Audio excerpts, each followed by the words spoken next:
El señor presidente.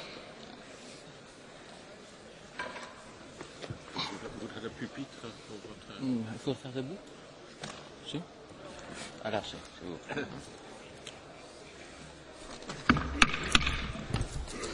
Buenos días, señoras y señores diputados. Se abre la sesión.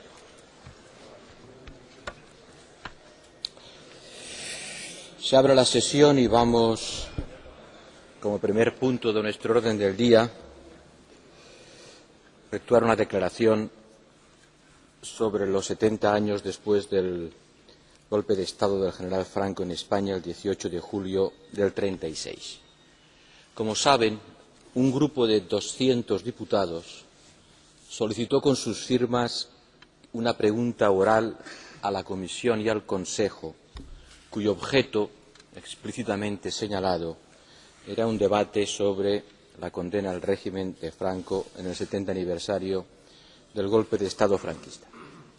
La Conferencia de Presidentes no aceptó esta petición y consideró más oportuno efectuar una declaración del presidente seguida de las tomas de posición de los diferentes grupos políticos sobre el significado de esta fecha. Es lo que estamos haciendo ahora. Una fecha ya lejana en la historia. 70 años nos separan del 18 de julio del 36. Es casi tanto como la esperanza de vida de la generación de españoles que protagonizamos la transición a la democracia. Una transición considerada modélica, pero cuyo éxito necesitó de olvidos selectivos o de aplazamientos de la memoria que ahora emerge en un proceso de recuperación que llena las librerías y se plasma hasta en leyes.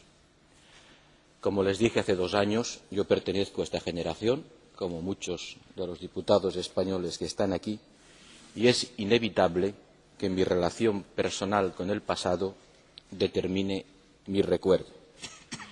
Pero esta es una declaración institucional como presidente de la Cámara y mi recuerdo de hoy debe ser un acto político que trasciende lo personal, porque traer al presente nuestro pasado es un acto de voluntad que tiene que ver sobre todo con el futuro que queremos construir.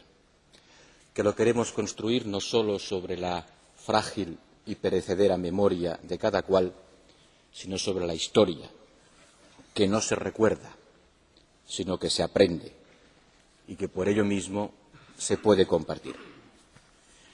Y la historia nos dice que ese día parte del ejército español, parte, solo parte, se alzó contra el gobierno de la Segunda República, elegido democráticamente por los españoles en 1931. Se frustró así una gran esperanza, porque esa república había llegado con el ánimo de propiciar la democracia y abordar reformas pendientes de gran calado, la agraria, la militar, la separación de la Iglesia y del Estado, el establecimiento de una seguridad social, los estatutos de autonomía para las regiones y derechos como el voto de la mujer o el divorcio, y en una sociedad profundamente patriarcal. Esas reformas se convirtieron en punto de referencia para muchos países europeos. Fue una referencia para la democracia en Europa, la nueva frontera de la democracia en Europa. Una democracia que por aquellos tiempos pasaba difíciles circunstancias, porque se había hundido en Italia, en Grecia, en Polonia, en Hungría y en Alemania. Por eso aquel golpe militar no solo dio origen a una guerra larga y cruel en España, sino que además acabó con aquella esperanza de Europa de la que había hablado André Malraux. La guerra de España no fue solo una guerra y no fue solo española. Fue un enfrentamiento entre dos grandes concepciones del mundo. Sí, volvían las dos Españas, de Larra y Machado, y a cada español una de las dos Españas le heló el corazón. Pero una guerra entre españoles no hubiera sido tan larga, no hubiera durado tanto, simplemente porque nuestras propias fuerzas no nos lo hubieran permitido. La guerra fue un momento decisivo para la historia del mundo. Tuvo una trascendencia internacional de enorme magnitud. Desde el 36, los futuros beligerantes de Europa en la Segunda Guerra Mundial comenzaron a enfrentarse directa o indirectamente en la Guerra Civil Española. España fue la primera gran batalla de la Segunda Guerra Mundial, banco de pruebas de una guerra futura que devastaría Europa. Por primera vez en la historia se experimentó el bombardeo de poblaciones civiles. Guernica está en la memoria de todos, pero hubo muchas Guernicas en España. Europeos dejaron su vida en ambos bandos y sus nombres pueblan los cementerios de Madrid, de Jarama, de Belchite, de Teruel, de Guadalajara, del Ebro, nombres míticos donde tanto europeo reposa y que después se pasearon al lomo de los tanques que cubrieron la geografía de la liberación europea. Aquella guerra para algunos fue la última gran causa, para otros fue una cruzada. Yo recuerdo la cruzada, los obispos saludando al modo fascista, rodeando generales en la entrada de las iglesias. También recuerdo los cementerios llenos de fusilados de un bando y de otro. Fue la guerra más apasionada, en la que por primera vez se enfrentaron las ideologías del siglo XX, la democracia, el fascismo y el comunismo. Fue una guerra de religión y al mismo tiempo una lucha de clases, una revolución frente a una reacción. Un enfrentamiento que se prolongaría en Europa y que también se prolongó en España una vez que la guerra hubo acabado, porque no fue solo una guerra, hubo también una posguerra larga y dura, donde no se trataba ya de ganar al enemigo, puesto que la guerra se había ganado, se trataba más bien de erradicarlo para mantener un sistema que durante mucho tiempo permaneció y obligó a que España fuera ajena al proceso de democratización y también al de reconstrucción que vivió Europa gracias al Plan Marshall. Muchos colegas de los países del Este tienen en la memoria el aislamiento que sufrieron como consecuencia de Yalta y del telón de acero que les separó de la Europa libre, democrática y próspera. Y así ha sido. Pero se recuerda menos que en el sur de Europa hubo países, España y Portugal, que también se vieron aislados de este movimiento y permanecieron durante mucho tiempo bajo dictaduras militares. Recuerdo una vez un congresista americano que me reprochó que los europeos no éramos agradecidos al esfuerzo de liberación que los Estados Unidos habían hecho con Europa. Tuve que recordarle que en lo que a España se refiere, ese esfuerzo brilló por su ausencia, porque precisamente porque el régimen militar les fue útil en la Guerra Fría, se olvidaron de liberarnos. Pero hoy quisiera hacer mías las palabras de Salvador de Madariaga, cuyo nombre figura en uno de nuestros edificios. Antes del 36, decía Salvador de Madariaga, todos los españoles vivían en España y en libertad. Hoy, decía en el 54, unos cientos de miles viven en libertad desterrados de España y el resto vive en España desterrado de la libertad. La libertad volvió a partir del 75. Empezamos a construir las bases de una comunidad basada en la democracia, en la libertad y en la perspectiva de Europa. Nuevas generaciones han abierto nuevas exigencias políticas respecto al futuro y respecto al pasado. Se han encontrado con una guerra y una dictadura clausuradas. Y cuando hoy en España se habla de reparación moral de las víctimas, lo que queremos hacer es discutir la memoria activa de nuestro país, de nuestra sociedad, para asumir la carga plena de nuestro pasado, para honrar a todos los muertos, no discriminar en la memoria aquella parte que nos pueda resultar cómoda, no encerrarnos en las mentiras que consuelan y afrontar las verdades que alumbran. Heridas dolorosas que han cicatrizado en Europa, pero que siguen en la memoria de muchas personas, porque en su día no pudieron exorcizarlas. Y eso es lo que da sentido a un acto como el de hoy, aquí, en el Parlamento Europeo, para enfrentar al pasado vivo de una parte de la memoria de nuestro continente, para no repetir los errores de ayer, para condenar críticamente a sus responsables, para rendir homenaje a sus víctimas, para expresar nuestro reconocimiento hacia todos los que combatieron por la democracia, padecieron persecución e impulsaron el retorno de España a Europa como nuestra patria común. Muchas gracias.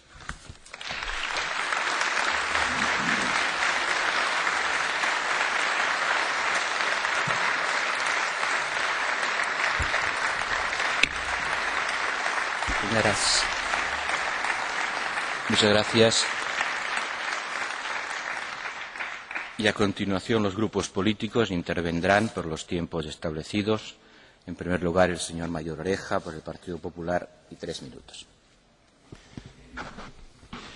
Señor Presidente, señoras y señores diputados, intervengo en representación del Grupo Popular Europeo al final de esta declaración referida a la historia reciente de España. Y quiero subrayar que nuestra posición se fundamenta esencialmente en el pleno respaldo y apoyo a los valores de reconciliación, de superación de un trágico pasado, que fueron los que impulsaron la transición democrática y que culminaron en la Constitución de 1978.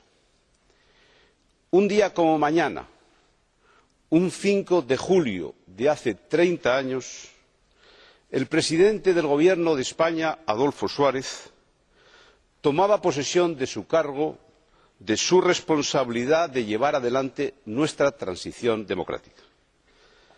Para quienes, como yo, tuvimos el honor y la oportunidad de servir aquel proyecto, de formar parte de aquel partido, la Unión de Centro Democrático, que tuvo la responsabilidad de la ejecución material desde el gobierno de aquella transición, con el esfuerzo de otras formaciones políticas, con un respaldo inequívoco de la sociedad española y con el impulso de Su Majestad el Rey, aquella apelación al final de las dos Españas irreconciliables, el recordatorio de los valores de la Constitución española de 1978, la libertad y la reconciliación, surgen desde lo más profundo de nuestras convicciones. Porque el error, el disparate, la tragedia del último siglo en la historia de España había sido la facilidad de recreación de las dos Españas, la exageración siempre presente en nuestro territorio, la facilidad con que esas dos Españas se convencían de la imposibilidad de una convivencia democrática. Y todos sabemos el origen, la razón de ser de la Unión Europea, que se asienta en la misma fortaleza moral de aquella Constitución española, la fortaleza moral de los que se unen, la fortaleza moral de la Unión, para que no se repitiera nuestro pasado reciente, para que no se iniciasen más guerras mundiales nacidas en suelo europeo, ni más guerras, ni más dictaduras, ni más regímenes comunistas, ni más guerras civiles como las que habíamos sufrido en España. Y la Unión Europea, las nuevas naciones europeas, podremos cometer errores al abordar nuestros problemas de presente y de futuro, pero hay un error que no podemos cometer, que no tenemos el derecho de cometer, y es repetir errores históricos, es no aprender de los errores de nuestra historia.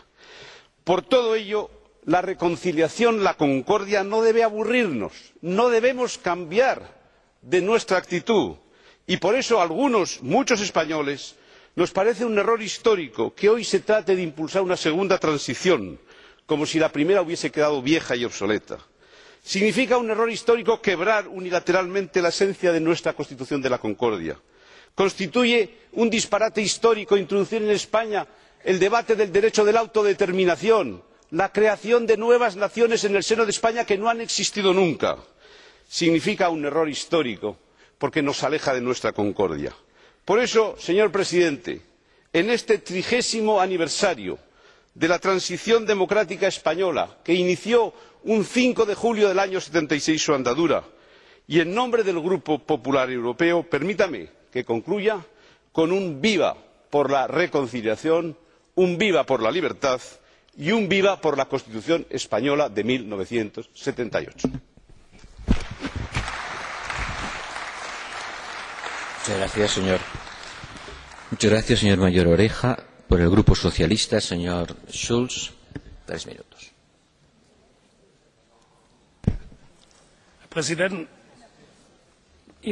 Señor Presidente, al hilo de su discurso, quisiera formular una pregunta. ¿Qué espíritu imbuía a Franco y a su régimen? Todos conocemos ese espíritu, el espíritu de la intolerancia, del desprecio por la persona humana, el espíritu de la quiebra de las instituciones democráticas, el espíritu del odio para con lo que es distinto de lo que uno desearía. Tras Franco y su régimen estaba el desprecio por el ser humano y una disposición mortal a la violencia, la sumisión implacable a la propia ideología o la muerte. Este era el mensaje del régimen franquista. Pero no era un mensaje español, porque cuando Franco se hizo con el poder hace 70 años, mi país ya estaba 3 años bajo el yugo de la dictadura hitleriana. Y Mussolini ya gobernaba en Italia desde hace 14 años. El movimiento fascista, manifestado el militarismo de Franco, ya existía en toda Europa. Y la guerra civil no fue solo una guerra civil española. Tuvo España como escenario y a los españoles como víctima. Pero también tenía a los españoles como rehén de un ensayo de lo que iba a ser una guerra mayor. Y un baldón en la historia de mi país era y sigue siendo Guernica. Y la página de oro en la historia de Europa es la juventud europea y del mundo que fue a España a defender la democracia. Ernest Hemingway creó un monumento literario a esa generación. Arthur Miller, famoso escritor norteamericano, dijo que en los años 30 la palabra España era una explosión. Se trataba de superar el feudalismo clerical y oponerle el espíritu de la libertad, de la tolerancia contra los malos espíritus de la intolerancia. Cuando hoy pensamos en España como izquierda europea, siempre pensamos en las innumerables víctimas de nuestras filas, pero no solo de las nuestras, que tuvimos que llorar en esta guerra. También eran cristianodemócratas las víctimas, liberales, republicanos, quienes se opusieron a esta intolerancia. En todo el mundo se opusieron a Franco toda la comunidad del espíritu y de los pueblos opuestos a esta arrogancia que reclamaba la sumisión a Franco. Franco quedó derrotado. Si después de 70 años podemos sacar una conclusión aquí en esta augusta asamblea, les recordaré que desde que este Parlamento es un Parlamento directamente elegido, ha habido 3 presidentes españoles, un cristiano-demócrata conservador y 2 socialistas. Y si hoy, 70 años después, un español de origen catalán habla en nombre de los diputados de 25 pueblos europeos y nos recuerda que la integración europea es una victoria sobre la intolerancia y la falta de libertad, entonces, hoy, 70 años después, podemos decir que ha ganado la libertad y que ha perdido Franco. No le podría pasar nada mejor a Europa. Muchas gracias. Muchas gracias, señor Schulz. Por el grupo ALDE, el señor Guénec, 2 minutos y medio. Merci, Monsieur le Président. L'Europe est riche en... Gracias, señor presidente. Europa tiene una historia rica y el Parlamento Europeo no debe tener el papel de ser el dueño de la verdad sobre el pasado, pero es importante para el futuro de la construcción europea que el Parlamento Europeo se sienta responsable de la memoria europea, que es un gran factor constitutivo de la unidad europea.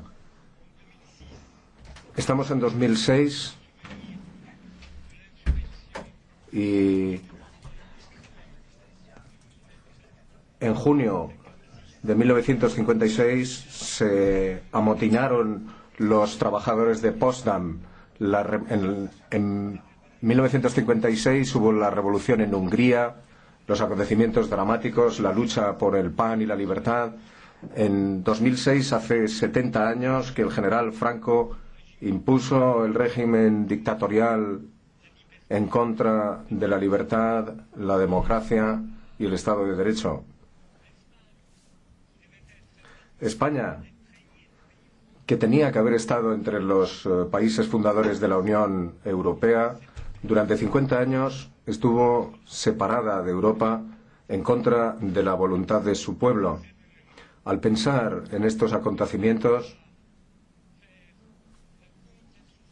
no tenemos que hacer balance de las injusticias, del odio, de los conflictos y de los sufrimientos humanos del periodo de la guerra civil y la dictadura. Tendríamos que recordar que la experiencia española es una experiencia europea, que es una de las experiencias que han construido Europa para que eso no se pueda volver a repetir. Europa no debería olvidar que España ha sabido cerrar ese capítulo dramático de una manera consensuada, a través de la reconciliación, el diálogo, en la paz. Por lo tanto, hay que rendir homenaje a la valentía y a la sabiduría del pueblo español. Y, señor presidente, queridos colegas, es este uno de los días en los que el Parlamento, junto con toda Europa, tendría que agruparse alrededor del sentimiento de la libertad que conforma Europa, puesto que Europa tendría que sentirse unida por encima de las divisiones políticas y pensar que incluso ahora sabemos por qué tenemos a Europa. Y es gracias a esa experiencia por lo que conmemoramos este acontecimiento hoy con tristeza. Gracias.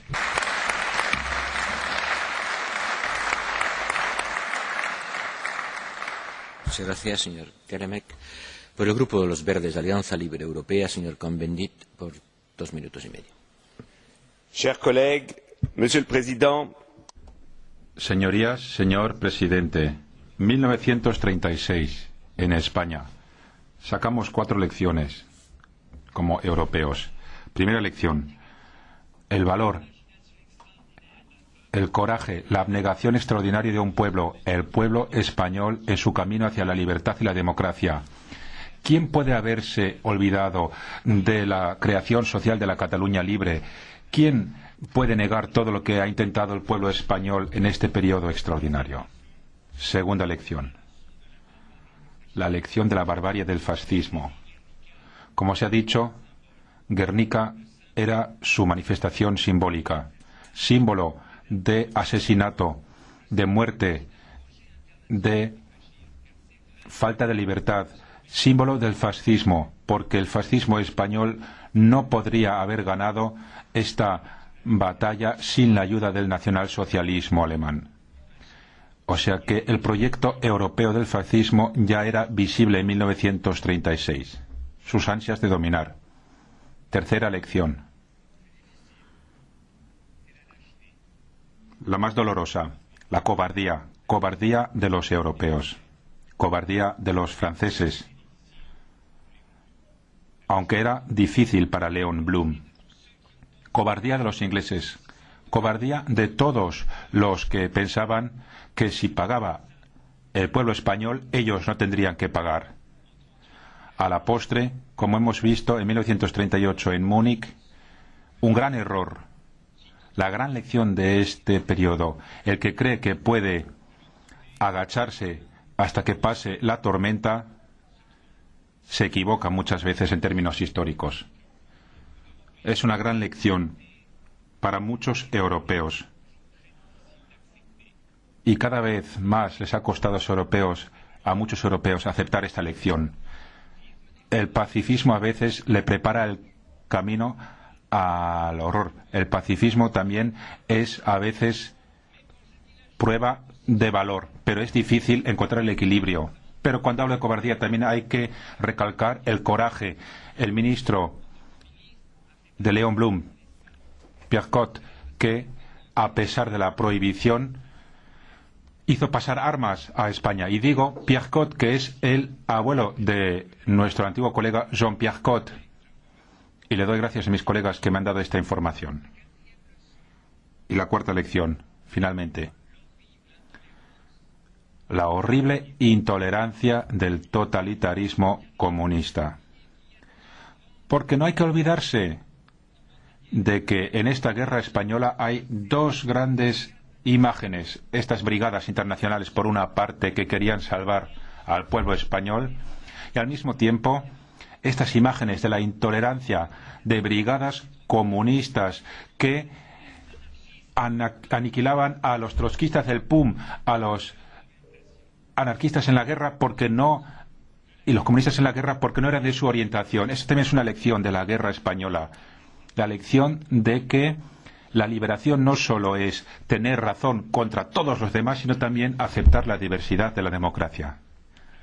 Señorías, estas cuatro lecciones tienen que servir para que saquemos las conclusiones coherentemente, para que nos opongamos, como nos opusimos a la barbarie en Bosnia, como tenemos que levantarnos para defender a los pueblos oprimidos. Si aprendemos estas lecciones, creo que el futuro puede ser un poco más prometedor. Gracias. Señor Cohn-Bendit. Por el Grupo de la Izquierda Unitaria Europea, el señor Francis Wurtz, 2 minutos. Señor presidente, el Parlamento cumple con su papel al organizar este acto político al conmemorar los 70 años después del desencadenamiento de la guerra en España por el general Franco. El aplastamiento de aquella joven república afectó a toda Europa.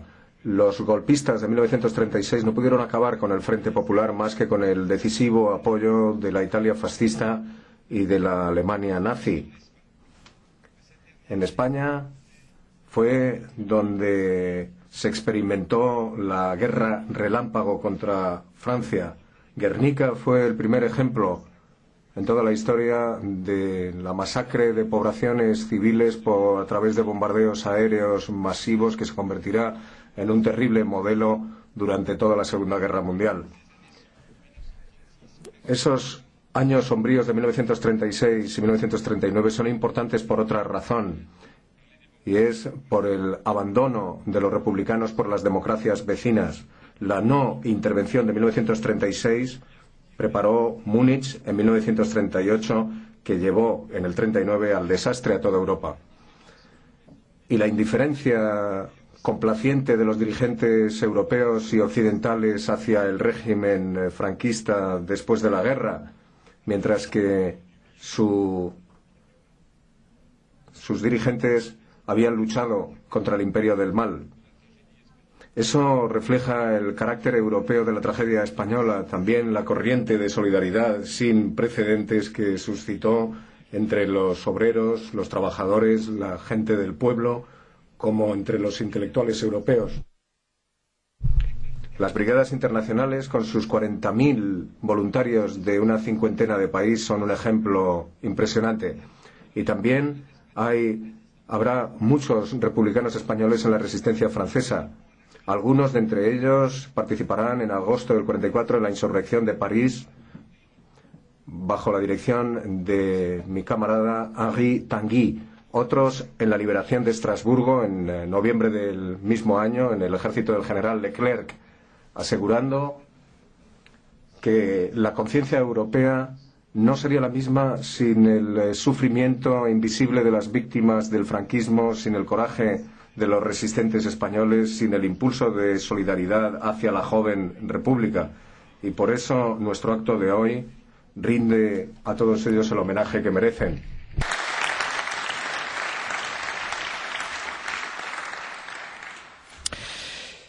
Gracias, señor Wurtz.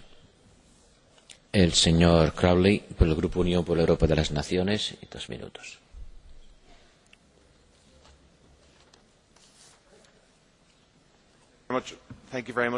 Gracias, señor presidente. Y señora comisaria, estimados colegas. Me cuesta hablar sobre este tema porque yo como muchos otros colegas, soy de otra generación que no tiene la memoria viva de la tragedia que fue uno de los fundamentos de la creación de la Unión Europea. Pero sí conozco la historia y tengo algún conocimiento histórico. Hablar de los 70 años después de Franco, hablar del aniversario que estamos celebrando, me lleva a decir que cualquier libro de historia nos da una orientación sobre una tragedia que ocurrió en el continente europeo desde hace 275 años. Y en lo que tenemos que centrarnos es en el fascismo, el comunismo, el imperialismo, cualquier régimen totalitario que hemos presenciado en nuestro continente han tenido siempre algo en común: la falta de respeto de las diferencias humanas, la falta de respeto de ideas diferentes, una intolerancia hacia quienes quieren andar por un camino diferente. Cuando hablamos de Hungría, Gdansk, Siberia, España, Portugal, Irlanda, vemos que siempre ha habido quienes querían imponer su voluntad a la de los demás y que todos ellos han fracasado siempre, porque tenemos que recordar que la esencia de la humanidad es el deseo de ser libres. La esencia de nuestros seres es el deseo de vivir en interacción con los demás. Y es por ello que hoy lo más importante es que no solo hayamos aprendido de los errores del pasado, sino que también hagamos todo lo posible porque no se repitan estos errores. Y no criticar o señalar con el dedo a unos que hayan tenido más o menos influencia en la política. No. Tenemos que ponernos de acuerdo en que es algo que ha ocurrido en el pasado y que tenemos que extraer las lecciones de ello. Y el mejor ejemplo que podemos dar ahora en Europa es superar estas diferencias, encontrar un camino hacia adelante, un camino que permite que personas de diferentes ideologías, de diferentes países, con diferentes historias e interpretaciones diferentes de la misma historia puedan unirse y encontrar una causa común. Y lo que podemos hacer hoy en el Parlamento Europeo es alentar al presidente Zapatero, que está intentando unir lo que antes parecía irreconciliable. No perdonar las atrocidades que se han cometido en el pasado. Esto no quiere decir que no se haya cometido ningún mal, no, pero decir que no podemos vivir para siempre en el pasado, no podemos vivir para siempre con la amargura. Demos una oportunidad a la paz. Tenemos que aprovechar la oportunidad cuando se presenta. Gracias. Muchas gracias, señor. Muchas gracias, señor Crowley. Señor Bond, del Grupo Independencia y Democracia, por 2 minutos también. Herr Formand, de skal standses. Sådan udbrød min ungdoms store unge digter Gustav. Señor presidente, Gustav Munk Petersen relató cómo en su juventud estaba en el frente español viendo morir a sus camaradas. Él pensó que no fueron capaces de defender a Europa contra el fascismo. Si todos los disidentes hubieran tenido el mismo valor, imagínense cómo hubieran pasado las cosas. Era poeta y murió por su convicción. Luego llegaron otros que acabaron con el fascismo y el nazismo. Sin embargo, para otros se creó el Gulag. Ha habido muertos, muchos muertos, con valor y sin valor. Ha habido personas que han querido defender la democracia, que hicieron gala de un coraje singular, defendiendo la democracia. Muchos resistentes se dedicaron también a la política. Hay algunos que los veo aquí. Casi todos mis compañeros han muerto. Mi vecino Hans, herrero de profesión,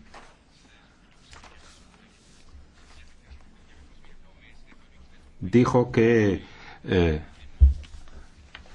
los británicos no actuaron contra la Gestapo.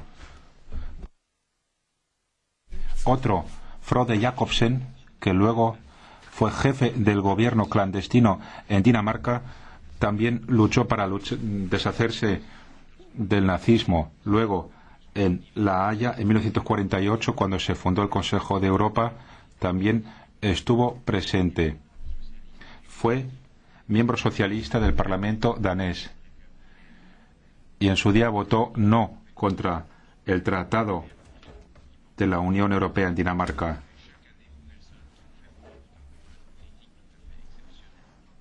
Hay un premio al coraje político en Dinamarca que lleva su nombre, sobre todo para personas que piensan en otra cosa que no sean ellos mismos. Siempre hay personas con mucho coraje, muy valientes. Algunos se han inspirado en los 500.000 voluntarios que fueron a España para decir no pasarán. Gracias, gracias a todos los que tienen coraje personal. El pueblo unido jamás será vencido. Gracias.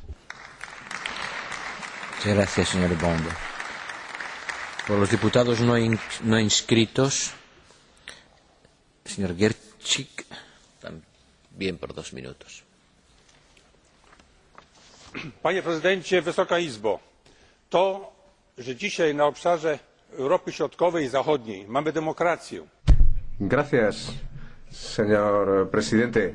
En la República Central y Oriental ha habido también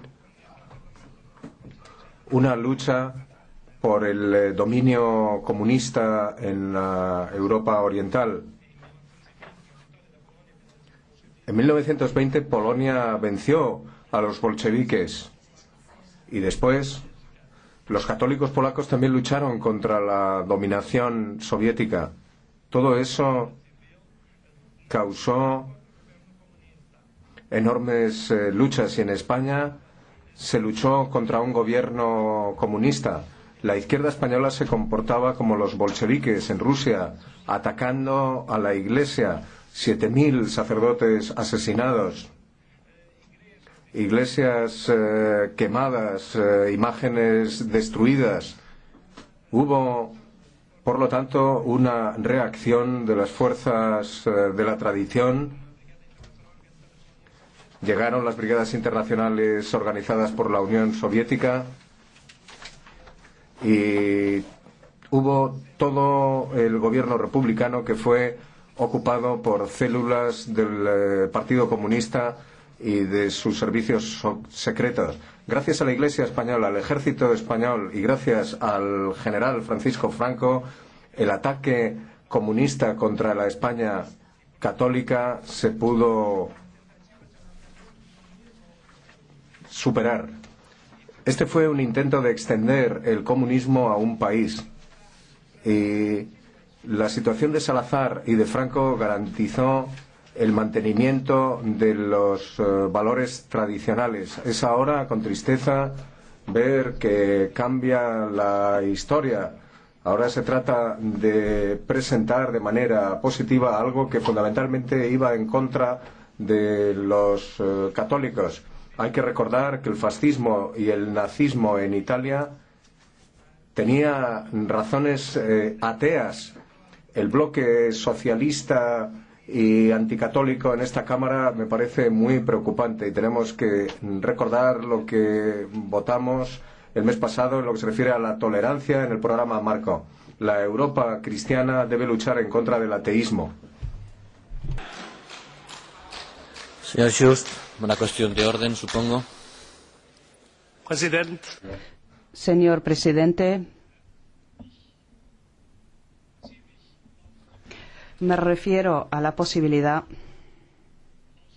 de que al final de un debate los diputados podamos hacer observaciones personales. No recuerdo en este momento el artículo preciso del reglamento, pero les pido que me permitan esta observación personal. He escuchado con mucha atención al diputado que acaba de hablar. No voy a referirme en todo detalle a lo que decía, pero en mi nombre y en nombre de todo mi grupo quisiera decir que lo que acabamos de escuchar es el espíritu del señor Franco. Ha sido un discurso fascista en el Parlamento Europeo que no debería pronunciarse en este lugar.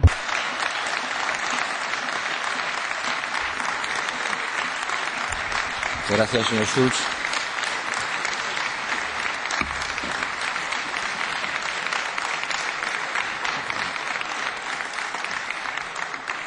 Señor Pottering, si me permite, antes veo que hay otro diputado que pide intervenir. Sí.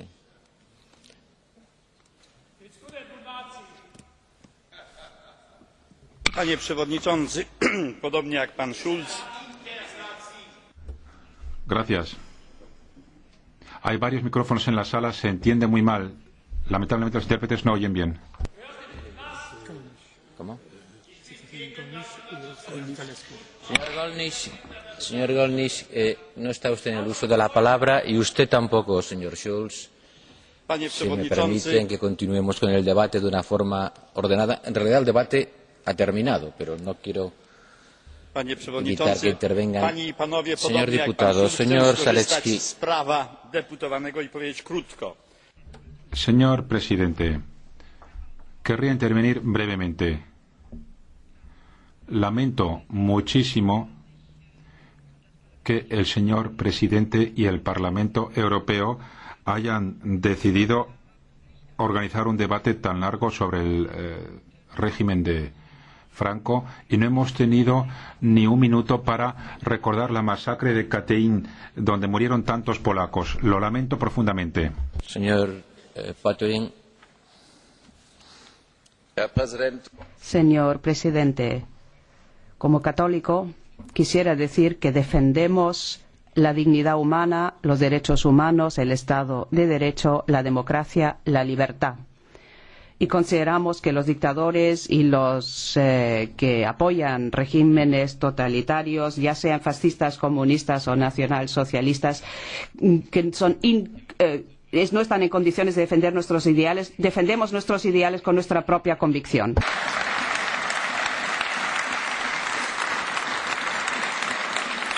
Muchas gracias. Señor Pottering, yo quiero agradecerles a todos su participación en este debate.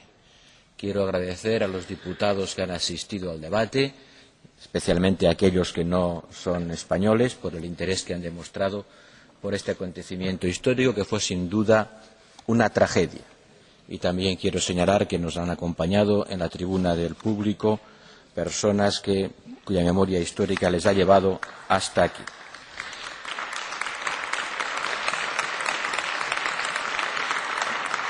Gracias a todos y pasamos al siguiente punto de